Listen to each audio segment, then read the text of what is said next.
good afternoon, everybody. Welcome back.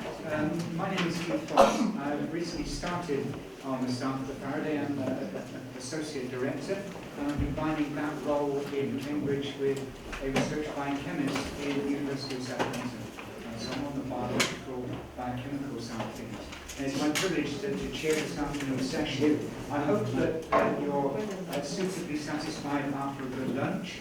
After lunch, a very natural physiological response is that the eyelids start to droop. And to ensure that that doesn't happen, is we're looking forward to another stimulating talk from Alister McGrath. He's already spoken to us this morning. I'll remind you that Alister is in Oxford, where he's the Andreas Idrios Professor of Science and Religion, and we look forward to his talk this afternoon. He's going to be talking to us on theological and philosophical responses to new atheism. Alister. Well, again, it's very good to be with you and to talk about this theme of the new atheism. And I want to contextualize this in terms of this debate about whether we need to make a choice. And of course, the new atheism is very straightforward. There is a choice that has to be made. Are you going to go the way of reason and science? Are you going to go the way of superstition and religion? So there's a very clear choice to be made.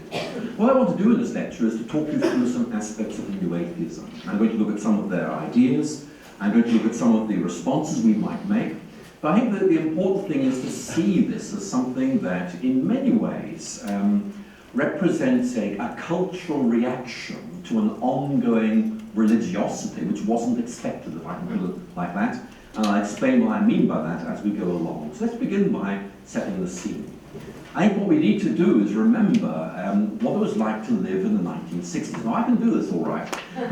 Looking around, I think a generous number of you here also may be able to remember this. But some of you won't. But basically, there was this widespread cultural expectation in the 1960s that religion was on its way out. This was mingled with a whole range of ideas. The rise of Marxism, religion dead in the generation, a sort of growing emphasis on science, not simply as a sort of provisional way of engaging reality, but actually a worldview about reality.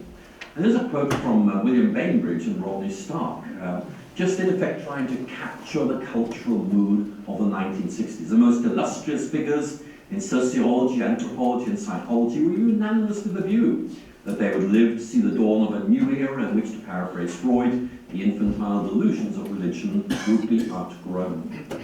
So you need to have that in mind, that in effect the expectation was religion would diminish as a force both in culture as a whole and also in people's private existences.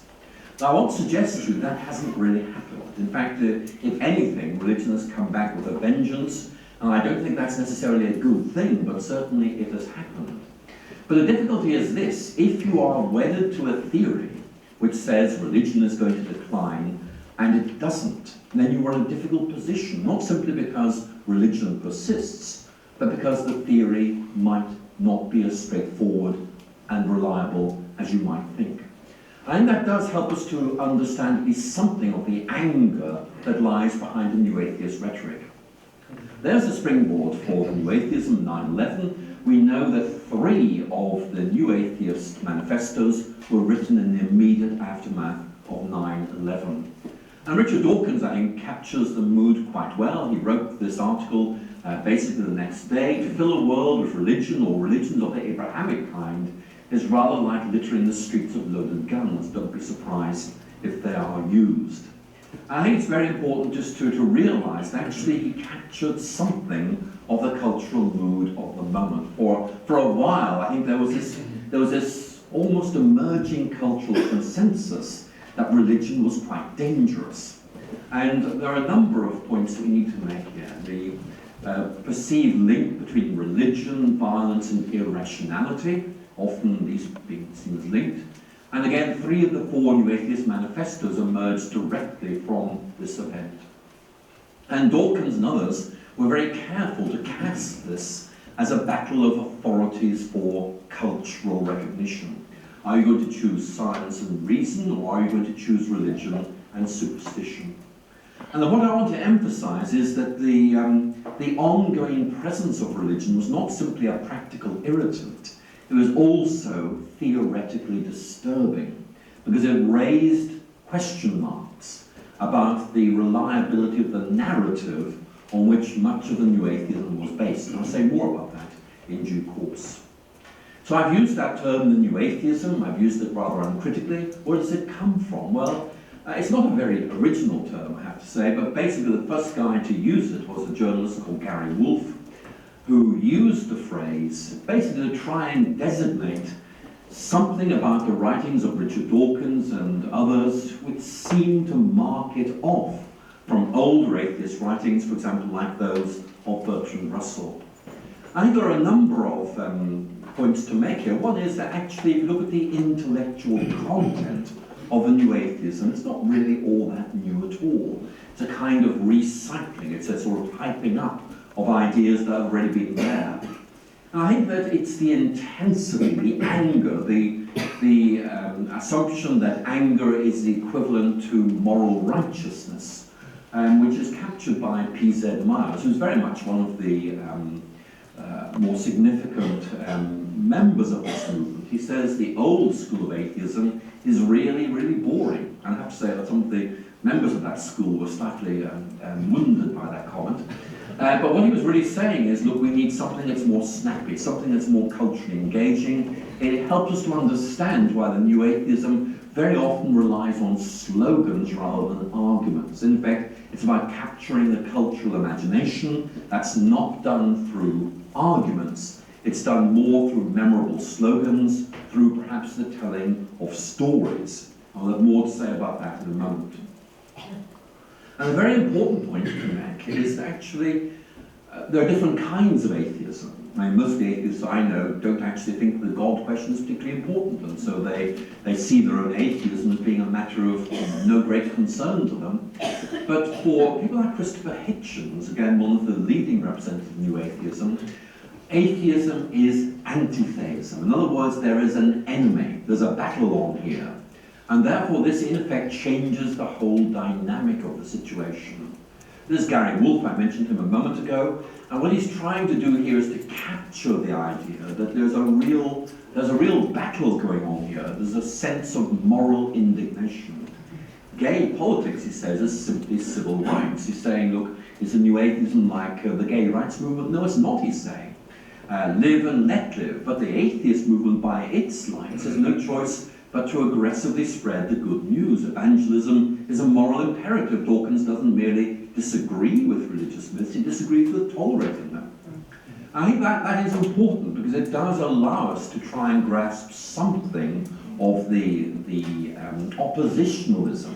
It's very much about in-groups and out-groups, us and them. It's very much about portraying religion as the other, something which is on the dark side, and therefore which is to be resisted. And there's a very interesting quote from Greg Epstein, who was the humanist chaplain at Harvard, basically expressing real concerns about the damage that Richard Dawkins and Christopher Hitchens were doing for humanism in North America. He writes, while atheism is the lack of any belief in God, anti-theism means actively seeking out the worst aspects of faith in God and portraying them as representative of all religion. Anti-theism seeks to shame and embarrass people away from religion, browbeating them about the stupidity of belief in a bellicose God. I think there is a very important point there, and I think actually it is a vulnerability to the new atheism because many felt that this rhetoric was simply overheated. I think that was one of the concerns that began to express itself more recently, when I think there was a sort of cultural debate about whether Richard Dawkins really was a wise representative for atheism in the first place. So who are these new atheists? Well, Dawkins, Dennett and Harris began to make their impression in 2006, and a year later there was of course Christopher Hitchens. I need to emphasize that Dawkins, Dennett and Harris are networked. They're part of the so-called Third Culture Network. But basically, these four people sometimes called the four horsemen of the apocalypse. And basically, if you want to look at New Atheism, these are the guys you need to look at. Of them, I have to say, Dawkins and Hitchens are the more readable and more interesting, but the other two, Dennett and Harris, are worth reading, although I sense New Atheists are embarrassed by Daniel Dennett. They feel he's kind of way off message too often. But I think there are a number of people here who are worth looking at, and there are a couple of points to make. First of all, if you look at this from the standpoint of a sociologist, you're going to notice immediately that these New Atheists have something in common. They're all male, white, and middle class. And there are some fascinating feminist deconstructions of the New Atheism which you might like to look at. And one of the issues you need to ask is whether actually the New Atheism is sociologically located. In other words, is it in effect a particular group of people who in effect take this position? It's an interesting question to ask. We have somebody here from South Africa, maybe he could comment on this. In South Africa, there are atheists, but most of them are male, white, and middle class. And that actually is quite an interesting observation to make. So there's something there to look at, but this is the point I really want to focus on. This movement is thoroughly modern. Now let me explain. By modern, I don't mean up to date. I mean modern in the sense of shaped by the patterns of reasoning and criteria and evidence which we find linked with the Enlightenment. And at the risk of being controversial, I think the Enlightenment is over. I realise that news does take quite a long time to spread, but basically what I'm going to point out to you is the many ways in which Dawkins and Hitchens in particular are very closely linked with patterns of thinking which actually belong to a bygone age. Those of you who have read Christopher Hitchens' book, God is Not Great, may have lingered over its final chapter. It's all about going back to the 18th century when things were jolly good and people knew where they were and everyone was reasonable and the world was great. Why can't we go back there? And it's a kind of nostalgic longing after a mythical age which actually never really existed quite like that. But it's interesting because clearly he is seeing the Enlightenment as in effect a paradigm of rationality and asking us to go back there. And the reason most of us don't want to go back there is because we've thought about this and we just know that actually you cannot sustain this vision of reason for reasons we'll explore in a moment. And certainly, if you look at Richard Dawkins' website, there's this very strong emphasis on reason and science as the only reliable sources of knowledge. And so there is this very important link between scientism and the New Atheism. I'm not saying all scientistic people are New Atheists, but I think I am saying that most New Atheists are scientistic in their outlook. So let's explore this point in more detail. Again, I've noted Christopher Hitchens' plea to go back to the 18th century. But supposing just to give two obvious examples, you've read Charles Taylor or you've read Alister McGrath. I know to say, look, this is an earlier period in our history. We could believe in universality of reason then, but actually nowadays it's much more difficult. And the reason is that things have moved on. And if you think of, I can give you three figures. If you think of Marx, Darwin, and Freud, each of those in their own ways has undermined the whole vision of the Enlightenment. Karl Marx, who in my view is one of the most interesting critics of the Enlightenment, is simply saying, look, patterns of reasoning are actually built on a social economic substructure, that in effect, reasoning is deeply shaped by social and cultural forces. You cannot decontextualize reason. Reason is shaped by its context. And again, that stays with us, and it's very, very hard to go back to the 18th century and, in effect, forget about what Marx had to say. Charles Darwin, again, a very important point. Darwin is raising the question about whether human rationality may have evolved, in effect, to meet certain very specific and limited needs. And why should we rely on it in greater areas? You may remember Darwin's famous musings on, the slight embarrassment he felt at the idea of having some sort of connection with the brain of an ape, simply because of this issue about the limitations it placed on us. And of course, Sigmund Freud simply making the point that we are prisoners to hidden psychological forces we don't quite understand. Things are a lot more complicated. And of course, one of the most interesting questions, which both Peter and I have touched on in our earlier lectures, which is this idea that somehow religion is a universal category. Now that really is something that begins to emerge around the time of the Enlightenment. And I think it has led to a lot of most unfortunate developments, like in effect forcing certain really philosophies of life into the genre of religion, simply because from a Western perspective, that's the only place you can fit them. And again, there's a real issue here about whether you're doing intellectual violence in this very, very inappropriate way of handling things. But the real point from our perspective in this conference is that for the new atheism, science is a liberator. It's a liberator from superstition, and one of the reasons it liberates is by offering us criteria of rationality which in effect strip away the delusions of former years. And of course, some of these will be religious, but the main point is that science and reason together offer us justified ways of looking at the world. We might look at Christopher Hitchens on this, just briefly to make some points. Peter in his lecture was touching on Galileo and Darwin as kind of way illustrative of the kind of mood you find on those who want to try and find universal patterns. And certainly Christopher Hitchens does this as well in his book, God is Not Great. He doesn't do it very well, but I'm going to give an example to give you a sense of his approach. There's one passage in his book which he talked about smallpox vaccination, and he focuses on Timothy Dwight. Timothy Dwight, a well-known American Protestant who was very hostile towards smallpox vaccination. And in effect, what Hitchens does is to take this single episode and erect on this a very substantial superstructure. Isn't this what you expect from religious people? You know, only irrational fools would have opposed smallpox vaccination. Timothy Dwight is typical of religious people. That shows us why we need to get away from religion. Now, Hitchens isn't a historian, and there are one or two questions you might want to ask. For example, you might look at Jonathan Edwards. Jonathan Edwards, probably America's best-known theologian, who died in 1758. He wanted to show his students at Princeton that smallpox vaccination was A, a jolly good thing, and B, completely safe. Except it wasn't, and unfortunately Edwards died as a result of the vaccination.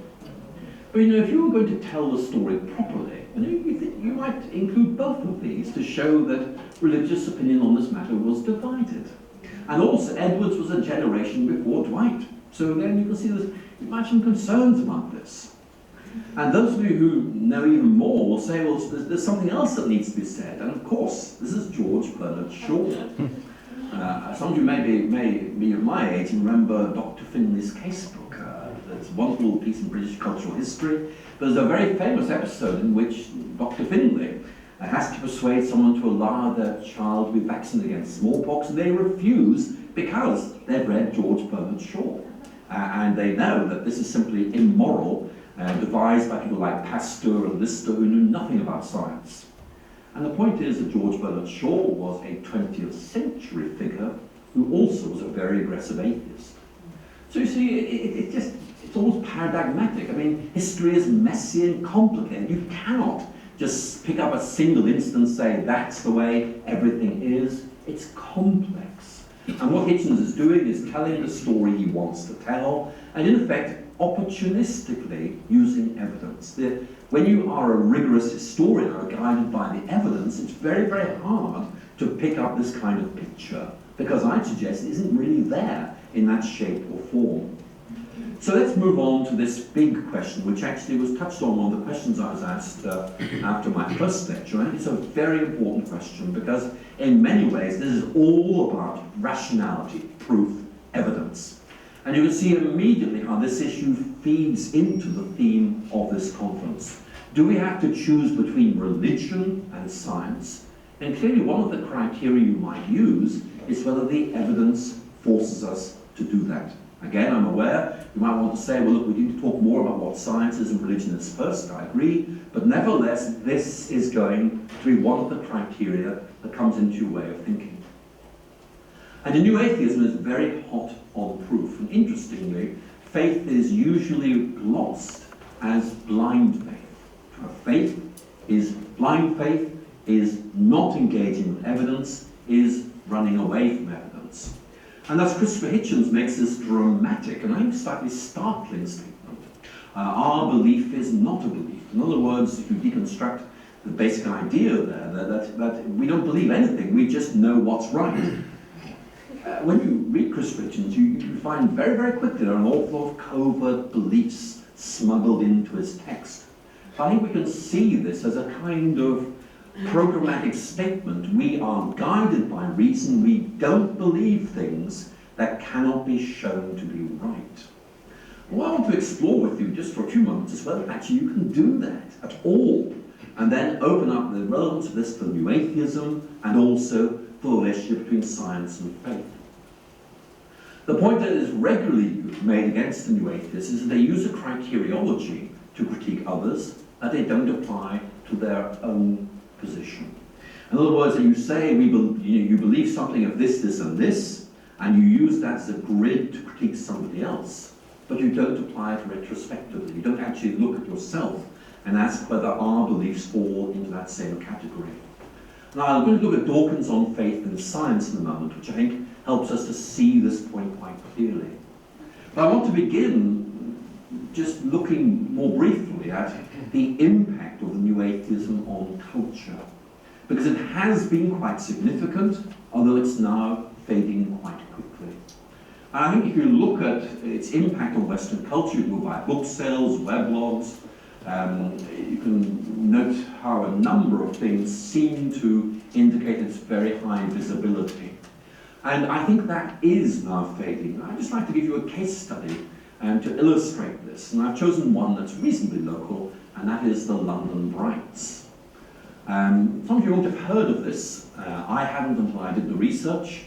The word bright is here used as a kind of cultural redesignation of a secularist or an atheist. The perception was that atheism had a bad press, particularly in North America, so let's recalibrate things, finding a new name. The word bright was used as, in effect, a more neutral term to refer to atheism or secularism. People have stopped using it, and it's actually, on the whole, quite a good idea.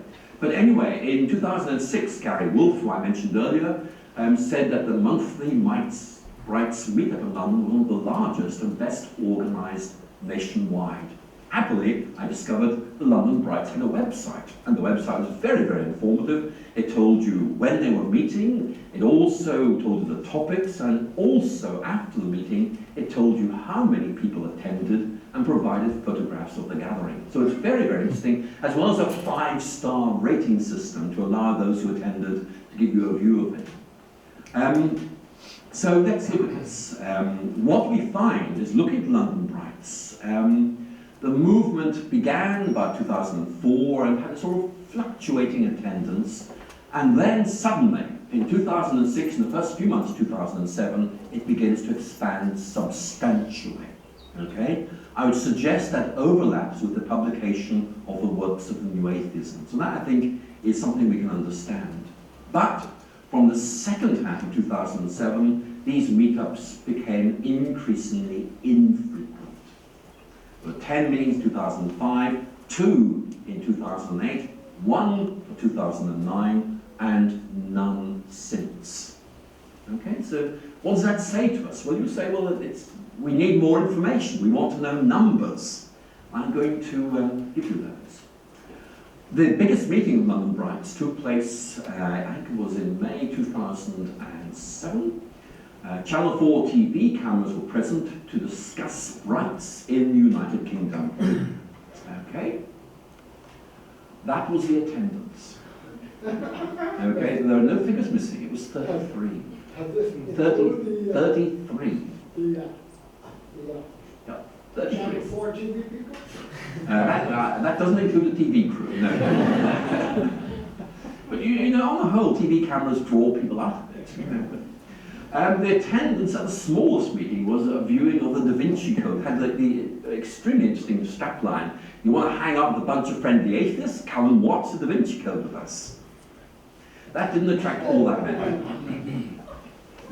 So I'm just asking you, you know, what's going on here? I mean, if you're running a church and you attend this order, I mean, you'd be shut. I mean, it's as simple as that. So, I mean, my perception is that this movement has cultural traction at the level of media, but I'm not sure it generates the kind of regular social engagement, which is much more characteristic of most religions. Certainly in Britain, you know, I mean, one of the most distinctive features of Christianity, for example, is cohesiveness, you know, generates community, and you don't really see this here. So let's look at this question, which is really the big issue.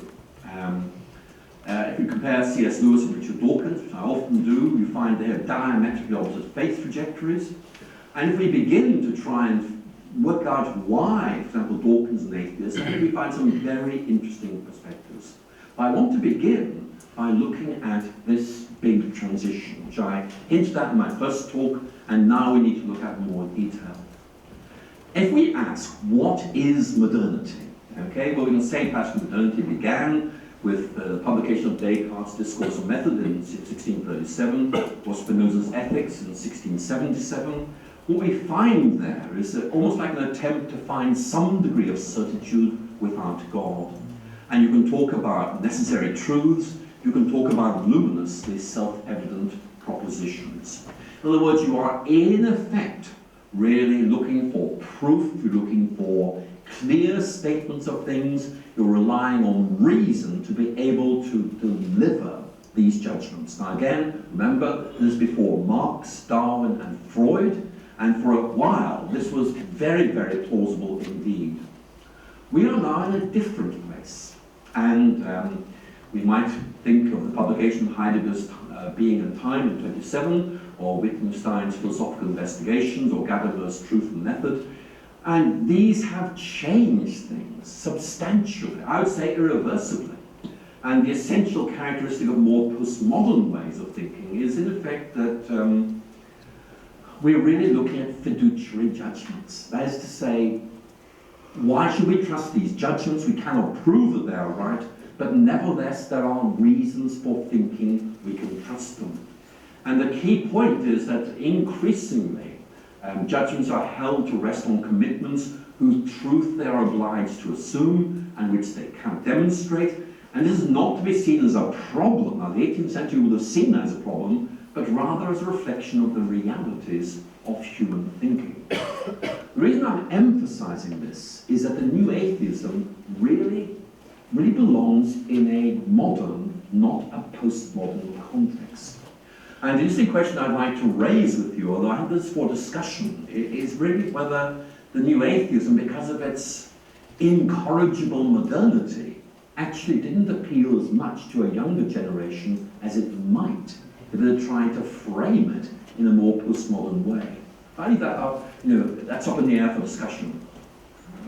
Dawkins is very, very clear. Faith means blind trust in the absence of evidence, even in the teeth of evidence. This is about the expression of irrationality. It's a refusal or an inability to think. In the second edition of The Selfish Gene, he went as far as to say it's a kind of mental illness. And this is perhaps his best statement of what faith is all about. From The Selfish Gene, so it goes back to 1976, this has remained characteristic of Dawkins ever since. Faith is a state of mind that leads people to believe something, it doesn't matter what, in a total absence of supporting evidence. If there were good supporting evidence, then faith would be superfluous, for the evidence would compel us to believe it anyway. I want just to look at that for a minute, and I want to suggest to you that's just not right.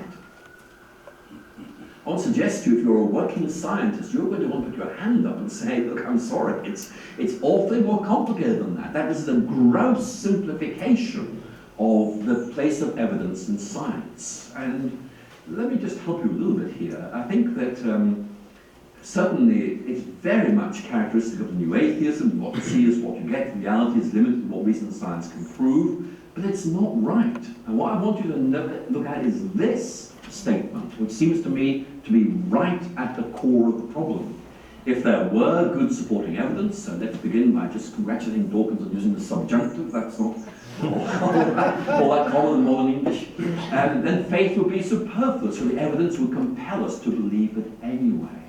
That's a very modern approach, and it fails to make a distinction between the total absence of supporting evidence and the absence of totally supporting evidence. I just want to just take a minute to take that distinction in, okay?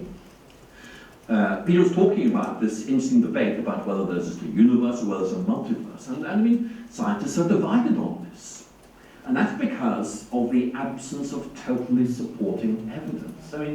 I'm not an expert, but to me they look empirically equivalent. And so therefore, how do I make a distinction between them? How can you in fact make a distinction when there are no criteria which are scientific that allow you to make that? And Dawkins really seems to have this view that evidence compels you to make a theory choice.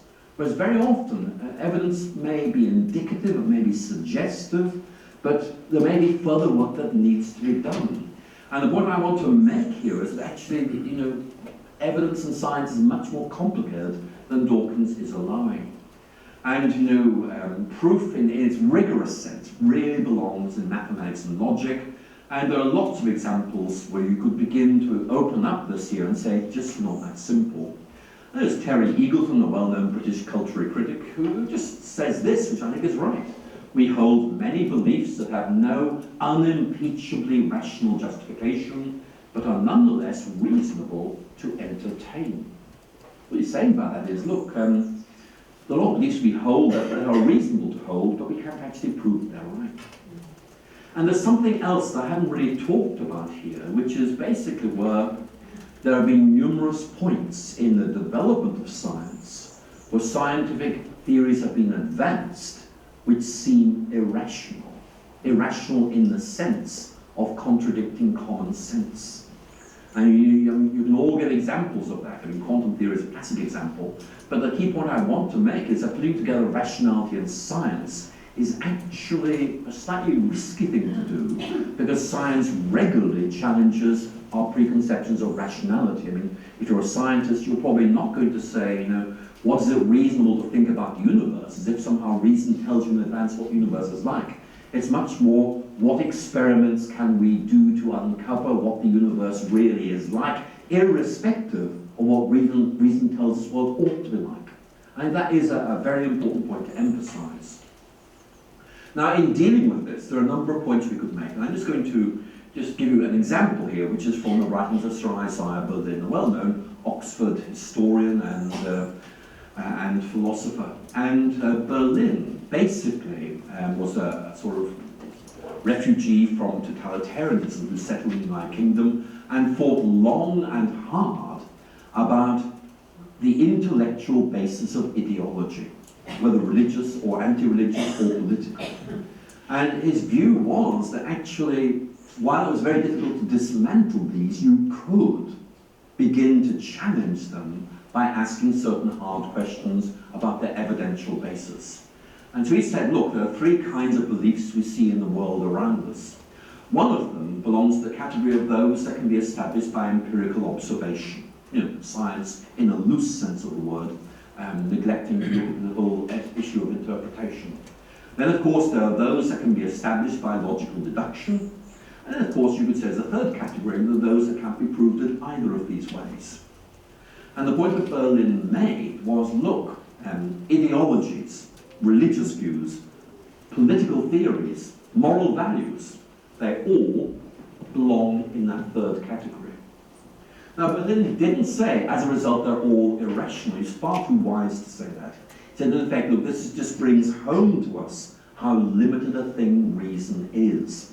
And Berlin actually talks about the rebellion of humanity against the prison house of Enlightenment rationalism, which in effect limits you to inhabiting a world of things that can be proved by reason, which I have to say, is a very small world. And the point Berlin was really making is, look, as a matter of fact, we all believe stuff that we can't prove, but believe is right.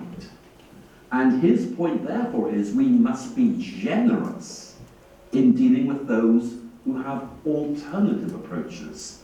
Because evidentially we are not going to be able to sort this out, and if human civility is to triumph, we've got to be reasonable about this. And I think there's a lot in what he's saying.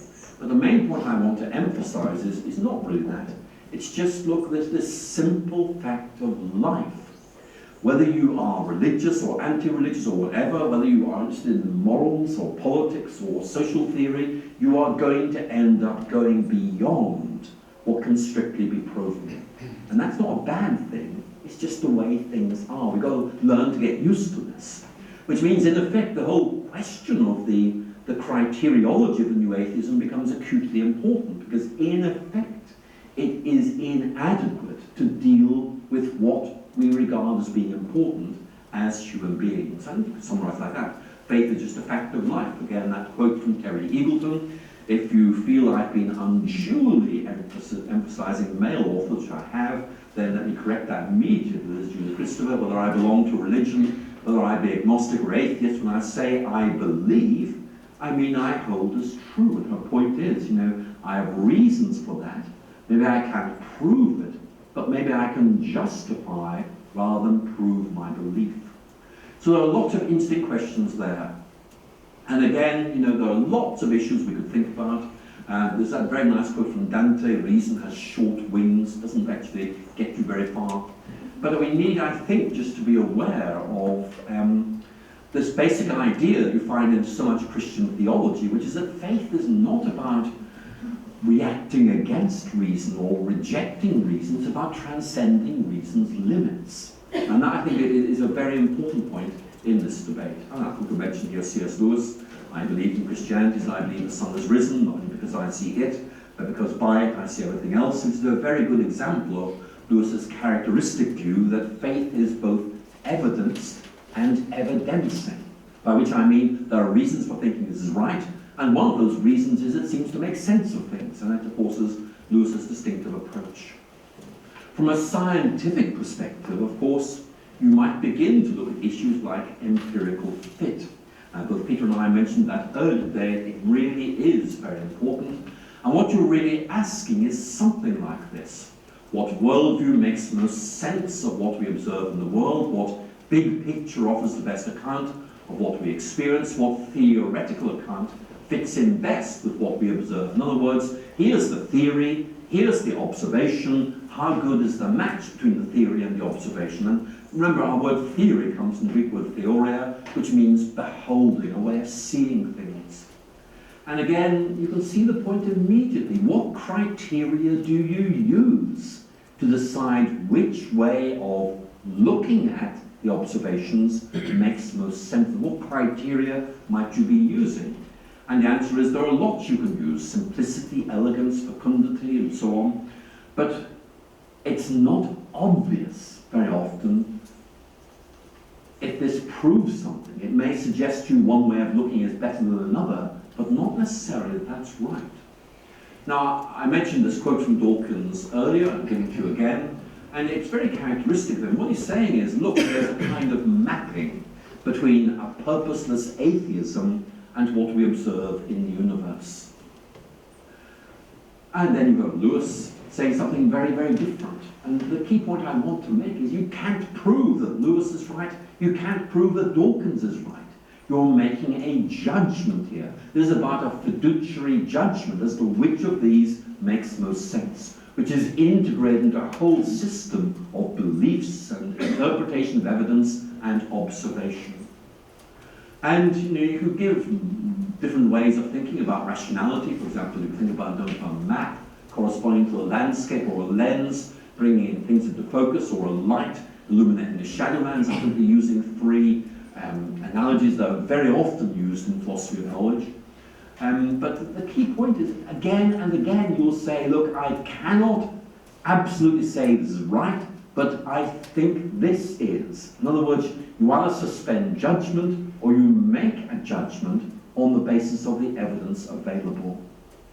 And that is basically just where we are. I mean, there's Simon Weil reflecting on this in a rather nice way, I think. If I light an electric torch at night out of doors, I don't judge its power by looking at the bulb, but by seeing how many objects it lights up. The value of a religious way of life is appreciated by the amount of illumination thrown on things of this world. And again, she's working on the assumption that some illumination is better than none, but very often you don't get that complete irradiation of the landscape that you would like. So there's that quote from Inge again. I mean, it's a good quote, and I'm going to use it to kind of reframe this discussion of rationality. There is a very simple way of looking at things, which is that science proves all its beliefs. And the new atheism kind of hijacks that and says, we also say you must prove your beliefs. I simply want to say two things. One is that the whole issue of proof in science is infinitely more complicated than that simple mantra suggests. I mentioned in response to a question, Michael Polanyi's description of the predicament of the science, knowing that this is the best deal available right now, but in future something better may come along. So what do? Say no to what I know because something better will come along, or say this is the way it is at the moment, but I keep an open mind about what the future is. And the main point I'm trying to emphasize is simply this, that the new atheism is right to emphasize the need to have reasons for what we believe, but it's also, I think, quite unrealistic and even, I think, unrepresentative of the way in which these things actually work out in practice.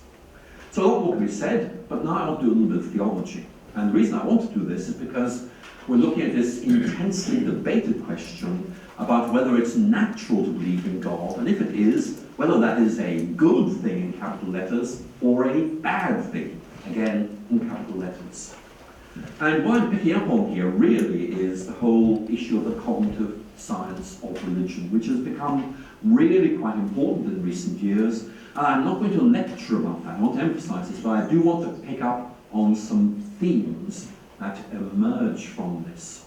The idea of minimally counterintuitive ideas, but more importantly, the idea that natural cognitive processes lead to belief in gods. There are all kinds of interesting questions that emerge from this. You might think of Robert Macaulay, for example, at Emory, who basically is saying, look, while believing in God is quite natural, actually the natural sciences aren't. And really comparing these things, or again, in his book dealing with this, is very interesting and slightly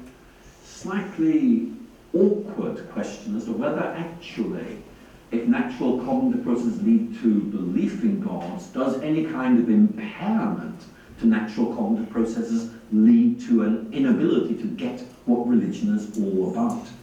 I'm not going to talk about this because it's difficult to do this without raising difficult questions, but what actually Macaulay is getting at is whether there's a link between autism and an inability to understand what religion is all about. It's a very interesting question. I'm not going to talk about more, but it's there on the landscape as a topic for discussion.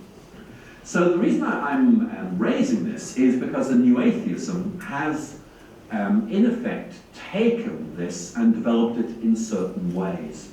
And what they argue is that basically, depending on which of them you're reading, I'm going to take Dawkins' approach, which is very much this idea of religion as an evolutionary byproduct, is that actually we can offer a perfectly reasonable explanation of why people have this natural disposition to believe in God, because it is the result of a byproduct or the misfiring of some evolutionary process which actually came into being for some other purpose. Now, many of you here today will have read this literature and you'll know where it takes us. And in many ways, what I'm going to try and do is offer you a kind of theological context for reflecting on this. I think the main point I want to raise with you at this moment is this. How on earth do you decide what is an intended outcome of evolution and what's a kind of byproduct. The intellectual framework there is really very, very difficult to discern if it's there at all. If you take the view that religion is bad and evolution does not throw up bad things, then you might be able to kind of develop that kind of line of argument, but I think it is rather suspicious. What I want to do is to look at the theological notion of the image of God. It's there in Judaism, it's there in a much more developed way in Christianity. I'm just going to kick this about. And what I'm going to do is suggest to you that actually the fundamental idea of some innate human disposition to long for or to seek for God is basically part of any theological anthropology, which I mean by that a religious understanding of the nature of human identity. I just want to explore through some ways of thinking about this. If we take the idea of the image of God and just look at the way in which this has been understood historically in Christian theology, you'll find there are three main ways of looking at this. The image of God is defining divine ownership and authority. In other words, human beings have limited autonomy and authority. Secondly, the image of God is a statement about our capacity to understand the world. And thirdly, the image of God is a statement about our ability to relate to God. Let's go play around with these for a few minutes and see where these take us. And the idea of divine ownership, many of you will know this. You might think of the interesting description in Daniel chapter 3 about the image of the king as a symbol of the king's presence and authority in his realm. And actually, you could therefore understand the idea of the image of God as being accountable to God. And interestingly, if you look at this very interesting passage in Luke's Gospel, where Jesus is challenged as to whether Jews ought to pay taxes to the Roman authorities or not, you might like to look at the response Jesus gives on being shown a Roman coin, whose image and title does it bear? Those around said, Caesar's. Then Christ tells the crowd to give to Caesar what is Caesar's, and to God what is God's. And I think sometimes that's seen as an evasion of the point of issue, but actually you can see the implicit question being asked is this, the coin bears this image, whose image do you bear? And what are the implications of that? And actually it's quite an interesting idea. But I don't think it really helps us in this discussion, although it is relevant to an ecological ethic, I'll say immediately, because it's saying we are not free to do as we please in relation to God's creation. We are under constraint. It's been entrusted to us, not given to us. With rationality, however, we have a much more interesting line of argument. If you look at someone like Augustine of Hippo, you'll see immediately that for Augustine, bearing God's image means having insights into the rationality of the created order. It's all about the rational transparency of nature. And it's Augustine. The image of the Creator is to be found in the rational intellectual soul of humanity, which is being created according to the image of God, in order that may use reason and intellect in order to apprehend and behold God. And obviously I can't give you the full quote here, but what Augustine is saying is, look, reason and intellect, reflection on the natural order, in effect are about enabling us, at least to some extent, to find our way home to God. It's a kind of homing instinct for God. And if you want to write that phrase down, a homing instinct for God, it's quite a pervasive theme in classical Christian theology.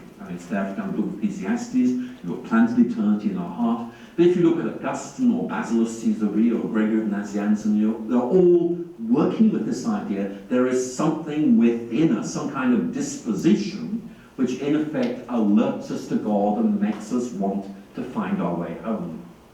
And, interestingly, you need this in Kepler. It's very, very interesting that somehow the patterns imprinted on the structure of the universe are echoed in our mind's eye. So in some way, there's an imaginative or a rational capacity to make sense of the world around us. And again, that could lead in some very good directions, and someone who does explore this further is John Polkinghorne, and in many ways I was going to say, look, read him rather than listen to me, but this is a bit from his book, One World, one of his very first books, where he just says, look, we're so familiar with the fact we can understand the world, and most times take it for granted. What makes science possible, yet it could have been otherwise. The universe might have been a disorderly chaos, or it might have had a rationality inaccessible to us. There's a congruence in our minds and universe between the rationality experienced within, the rationality observed without. And he just makes the point, look, this is what you'd expect if God made the world and made us. I simplify hopelessly, but that's the basic point he's making.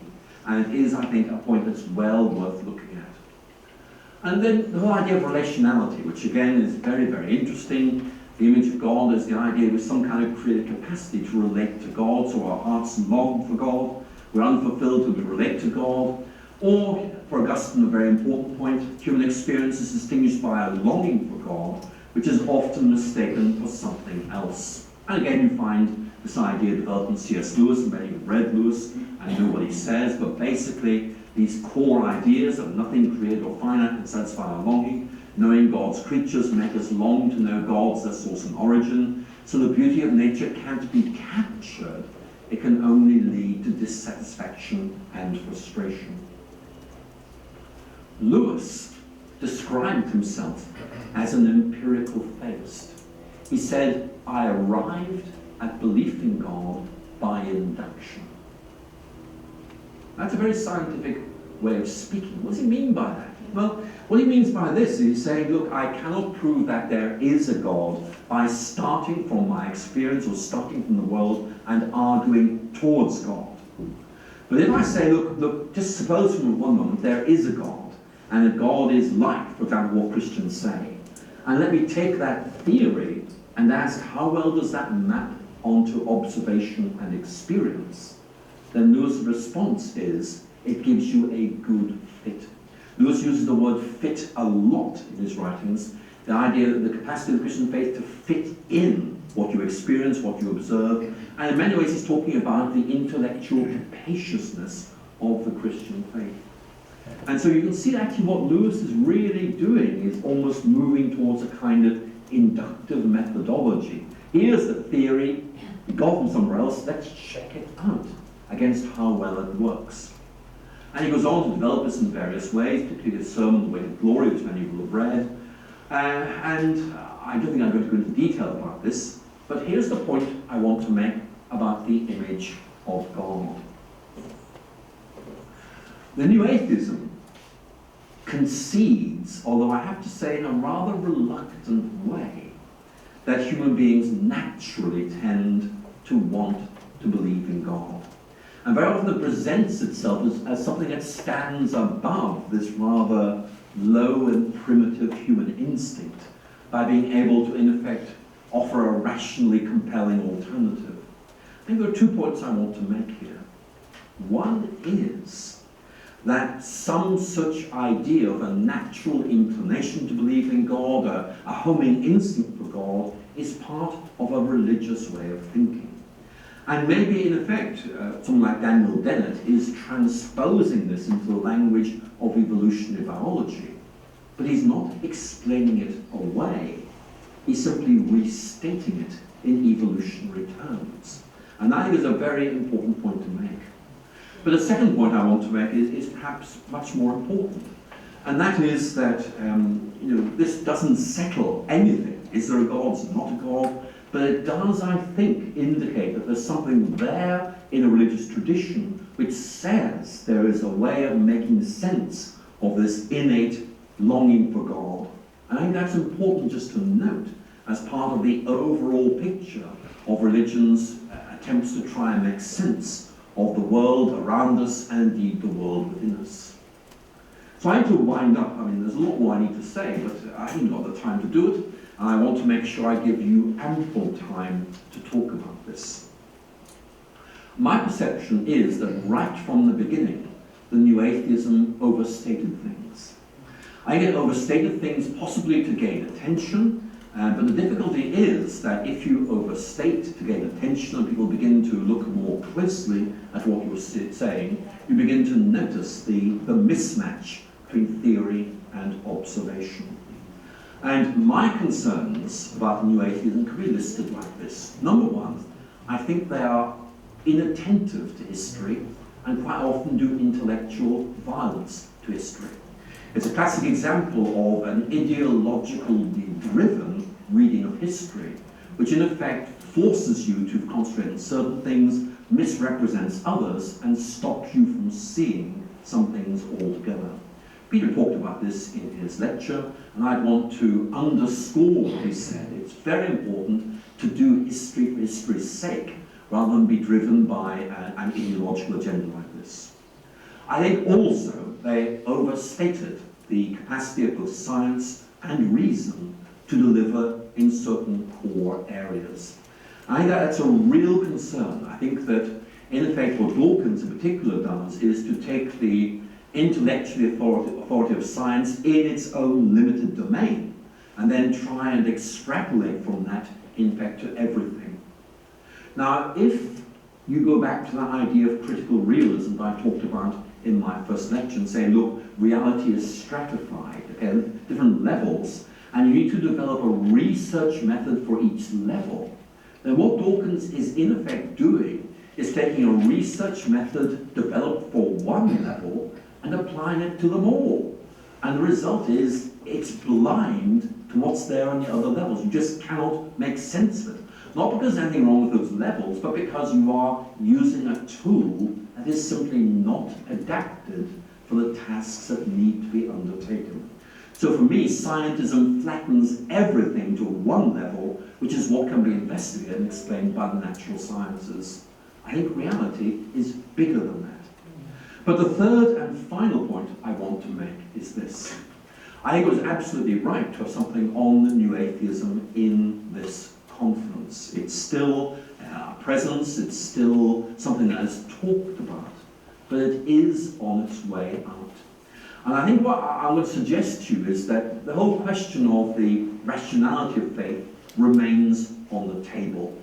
But actually, we can talk about it now in a much more meaningful way, because the sloganizing of 2006, 2007 is now really behind us, and we can begin to talk about these things in a better way. In particular, I think we can talk about evolutionary understandings of religion without being constrained by the Dawkins template. I think really does distort things.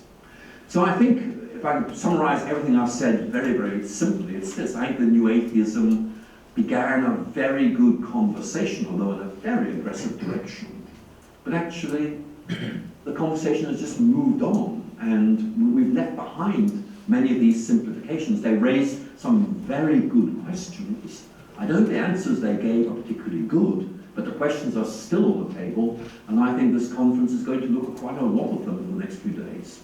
So thank you so much for listening. I'm very happy now just to let you take the conversation in any direction you like. Thank you.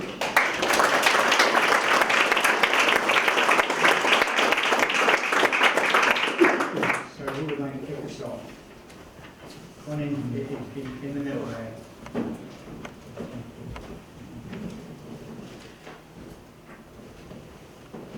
Thank you for this very interesting talk. You mentioned that the new atheists use a criteriology that they do not apply to themselves. Can you just tell us what would be the best example of that, and also how the new atheists would typically answer such a charge? Well, a good example would be that, in effect, that what they say is, look, you only believe stuff you can prove. And so I would then say, well, look, I read Christopher Hitchens, who in effect says, look, oppression is a very bad thing, and religion oppresses, therefore religion is a very bad thing. I would ask where that moral value, oppression is a bad thing, comes from. Because the difficulty is that we all know that moral judgments are things that cannot be proved. And so therefore, in it, so much of the atheist rhetoric, new atheist rhetoric, is driven by moral presuppositions. I'd like to know where they get those moral presuppositions from, and how they could defend them as being valid in the first place. And the answer I tend to get, and obviously I've had this conversation, is, well, it's just obvious that they're right. And I have to make the point that actually very often those cultural values that they prize are actually culturally located. They've arisen for various reasons, that there's a history of this. And you may, I talked about Alister McGrath very briefly, but you may have read his works on this topic, where he simply says, look, the real problem from the Enlightenment was it articulated a kind of a vision of rationality that proved impossible to actualize in practice, especially in relation to moral values. So it's a very fair question to raise, I think. I mean, a new atheist could perfectly reasonably say, well, of course I can't prove that. I mean, but I think I've got good reasons for saying this is right, and I would agree completely. But the moment they say that, they have in effect stepped down from a very high criterion of rationality to the real world. We all know we have to use lesser criteria, but they've judged me using that upper criterion, and then in effect not applied it reflectively, if I put it like that. Thank you. Next one right at the back, in the red, I think. Thank you. We're going to keep these questions short, so we've got plenty of time for Alister to respond.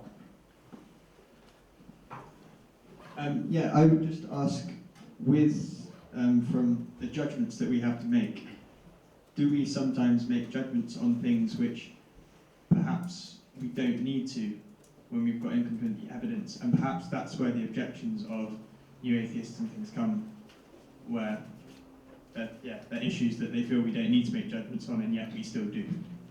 Well, I think that's a very fair question. But I think the difficulty is that this also arises in science.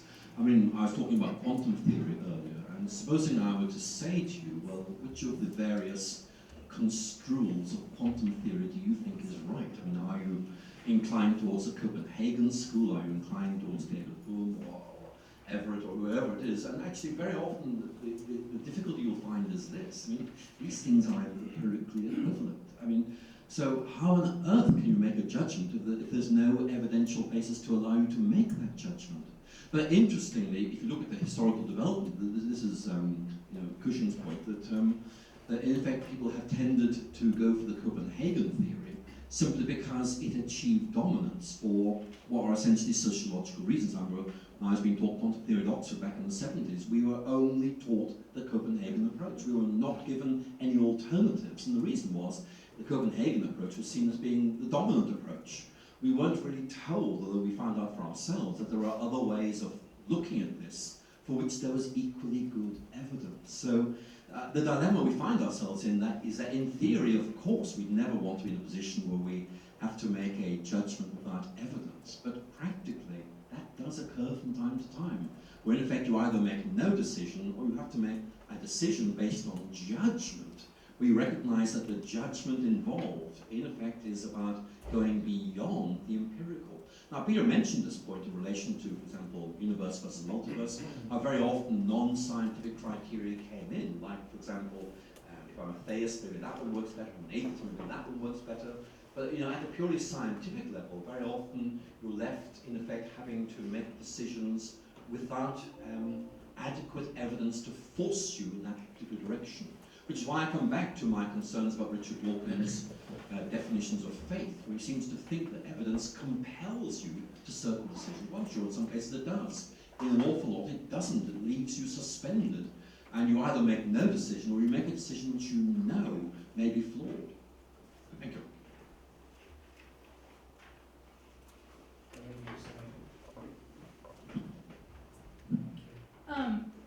You mentioned that the selfish gene was written in the 1970s, and I was wondering, when new atheism peaked in the 2006, 2007 era, what was the landscape, theological landscape and the scientific landscape that promoted that peak? It's a very interesting question, and I confidently expect a whole slew of PhD theses on precisely this kind of question. I mean, when Dawkins' selfish gene came out, I mean, these sort of things were being talked about a little bit. You may remember, let's think, other works began to appear around that time, beginning to talk about the role of chance in biology, Monroe's book, Chance and Necessity and things like that. But these were kind of speculative books that didn't really adopt a very aggressive anti-religious attitude. I think that one of the things that seems to have happened is that in 2005, 2006, people began to shift not simply the way in which they presented things, but also the pressure points they identified. And I made the point that Sam Harris, Daniel Dennett, and Richard Dawkins were networked. In other words, and that may help us understand why their three books came about at roughly the same time and adopted recognizably similar programs. I think that, if I can put it like this, that is when there was a cultural window of opportunity. 9/11 made people rethink. We used to think religion was maybe slightly mad, but benign. Now we're not so sure. And so, in effect, then these books came along and people said, oh, that might make sense. So I think there was this cultural moment, a cultural opportunity, which they really resonated with. I think then, things changed. People began to realize maybe 9/11 was more complicated than they thought. And that actually these guys were asking some very good questions, but giving some very aggressive and problematic answers, even though the questions were good. And so you begin to find things moving away. And then other things began to happen as well. I mean, I mentioned that all the new atheists were white males, and you may know that one of the things that emerged shortly after that was growing anxiety within new atheism about Richard Dawkins' attitude towards women, and sort of almost like a schism within the movement. People just feeling it was very patriarchal. And so it began to lose momentum, it began to lose cultural traction. I think the difficulty is if you are championing a movement where its best selling points are its innovation, the new slogans. Well, the problem is new slogans become old slogans very, very quickly. I have no cultural authority to speak here really, but it does seem to me that the new atheism seems to be rather tired, rather yesterday. And that people are wondering what's going to come along next. In England, there's no great competition to be the successor to Richard Dawkins. It's not seen as a sort of crown of achievement or anything like that. So I'm not quite sure where we're going from here. I mean, my reading of the cultural mood is that people are slightly ambivalent about religion, but they are sufficiently intelligent people to say, look, there are various forms of religion, some which are quite nasty, but you cannot judge everyone by the nasty bits, which in effect was what the new atheism did. So I'm not quite sure where we're going, but I do think new atheism is in the past, but I have no idea what's going to come to replace it. Question right down in front here. Wait for the microphone. I noted your comments on the new atheists accepting that people want to give you a mic to your mouth. Yes, sorry. I noted your comments on the new atheists accepting that people want to believe in God. And you were also referring to C.S. Lewis, who said he believed in God by induction. Now, my question relates really to children and the way we learn. And I'm particularly thinking of a very recent New Scientist article that was discussing whether we learn, particularly as a child, and then unlearn as a result of experience, or whether we really do it round the other way, that we sort of do things more rationally as we get older. And the MRI evidence, magnetic resonance imaging, is suggesting that the first is the way we operate, that as children we tend to plot reviews which it's very difficult to unwind later on. And C.S. Lewis was very, very strong on talking to children, writing children's books, and the Jesuits certainly believe if you have a child for the first 7 years, he'll always be with God. Now, I just, much as I believe the good things C.S. Lewis did, I just wondered if you would comment on this observation about children in the light of the new atheism. Well, thanks for that. I think the first thing I'm going to say is that Emily Burdett was coming to talk to you, I think, on Thursday. Is a speciality specialises in the psychology of social learning, and therefore I think she might be exactly the right person to talk to about this. And I have to say I don't know the literature, so I mustn't offer an opinion on something I don't really know enough about. On C.S. Lewis, though, I can say something. I think that what Lewis's concern was that as a child he remembered reading certain books he loved, like Squirrel Nutcase. Which really excited him and stimulated his imagination. And he also read some religious stuff. which boredom. You know? And his best thing he thought to himself as an older man was, supposing there were a book which was kind of way Squirrel Nutkin Does God, I can put it like that. Wouldn't that actually help?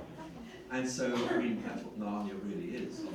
Don't quote me on that. You know, and I think that what Lewis was doing there was not so much developing a psychology of learning. I mean, Lewis very often is reflecting back on his own experience and saying, if only there was that, maybe I could do that, and using himself as a paradigm. And I mean, he might not be a representative paradigm, to make that clear, although I think in this case, he was absolutely right in that judgment.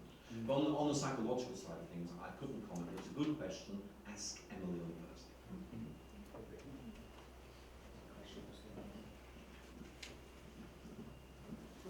I would like to correct a statement that I made this morning. I said that what you said this morning was the greatest lecture I ever heard. Well, I think what I heard now is even better than what I heard. And if I may take one moment to give an example, I'm a physicist from physics about how scientists believe things that they can't really prove. The quark hypothesis is an example.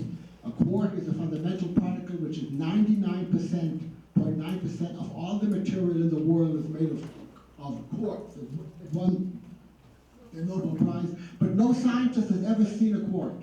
In fact, according to quark theory, something called quark confinement, it is impossible to extract the quark from protons and neutrons. No one has ever seen a quark, so why does every scientist believe in quarks? And the answer is that if the quark hypothesis is correct, then a whole bunch of empirical observations are consistent with the quark hypothesis. So therefore, if, like you say, everything fits that the quarks really should exist, and therefore all scientists believe in quarks, even though they cannot directly prove their existence, just like you were saying. Thank you very much. Thank you. And over here.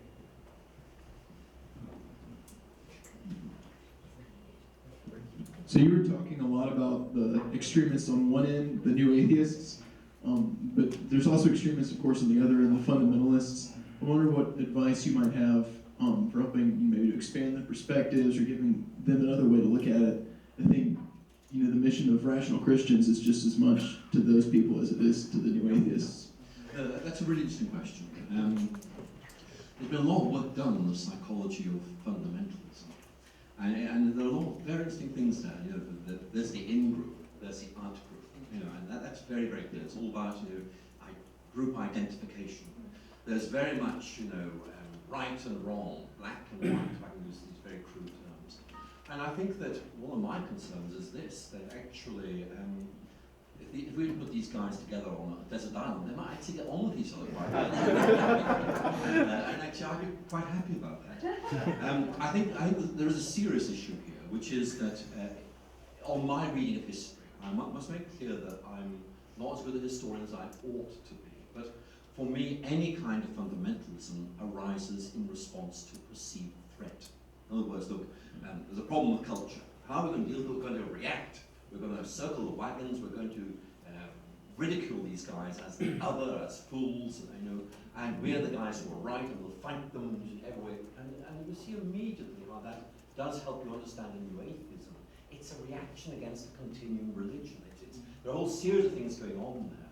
And I think that one of the main issues I face in trying to bring about the kind of conversation you've just described is to try and say things might not be quite as bad as you think. There's another way of looking at it. Let's just calm down. We could have a very sensible conversation here. I have to say that this has slight success at best, but it does seem to me to be exactly the right question to ask, because very often, people find they get entrenched in positions very, very quickly, and once you're entrenched, it's very hard to get out. I cannot see Richard Dawkins getting out of the corner into which he's painted himself. Although on one occasion he nearly did it.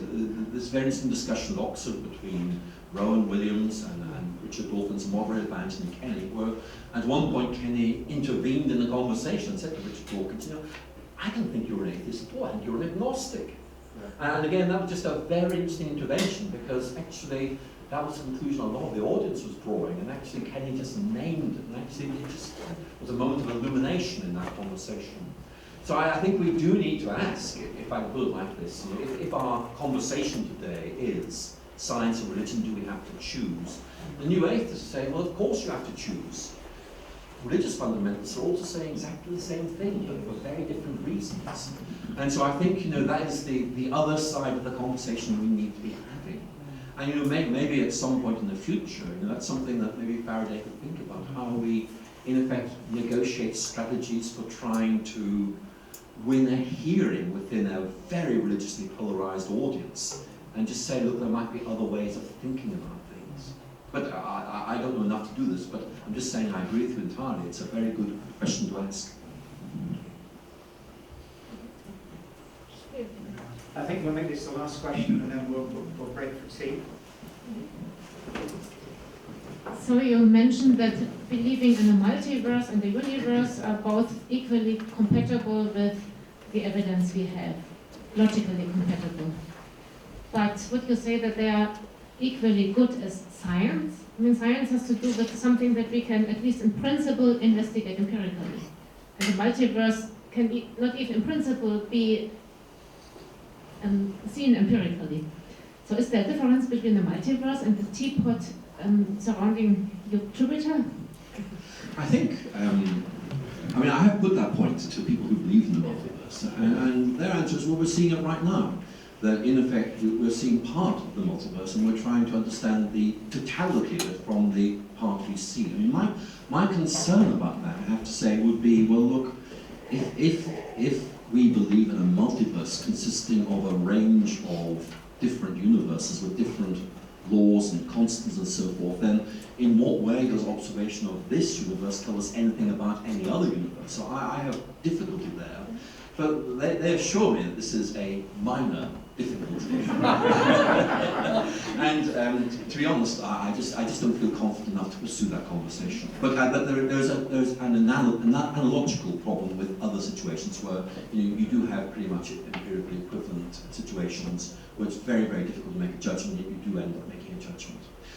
I personally believe in a universe and skeptical about a multiverse, but I'm sufficiently alert to the way in which science progresses just to want to withhold judgment on that until things sharpen up a bit. Thank you. Thank you. I think I'll draw our questions to a close there, so we've got some time for a tea break. Thank you, Alister, for another tremendously stimulating